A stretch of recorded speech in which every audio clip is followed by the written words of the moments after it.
ఒక్కొక్కడు చూడండి అసలు భగవద్భక్తి, పాపాలు, పుణ్యాలు, దేవుడు, పక్కవాడిని పట్టించుకోవడం ఏమీ ఉండదు.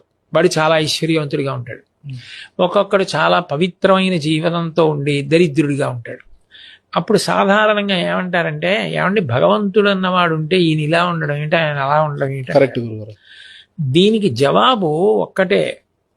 సనాతన ధర్మంలో ప్రాణప్రదమైన సిద్ధాంతం ఏమిటంటే కర్మ సిద్ధాంతం. గత జన్మలలో మీరు చేసిన పాపపుణ్యాలు ఏ ఉన్నాయో వాటిని మీరు ఈ జన్మలో అనుభవించాలి అని. ఆయన గత జన్మలలో పుణ్యం చేశాడు, దాని ఫలితం ఇప్పుడు ఐశ్వర్యం అనుభవిస్తున్నాడు. ఇప్పుడు చేస్తున్నాడు పాపం, దీన్ని అనుభవిస్తాడు. ఆయన గత జన్మలో పాపం ఇప్పుడు పూర్తి చేసేసుకుంటున్నాడు, అయినా ఇప్పుడు పవిత్ర జీవనం పొందున్నాడు. అందుకని దీని ఫలితం ఉత్తర జన్మల్లో పొందుతాడు. అప్పుడు ఆయనకి హెచ్చరిక, ఈయనకి భుజం మీద చెయ్యి పెట్టి అభినందించి అదే పవిత్ర మార్గంలో వెళ్ళడానికి తోడ్పాటు.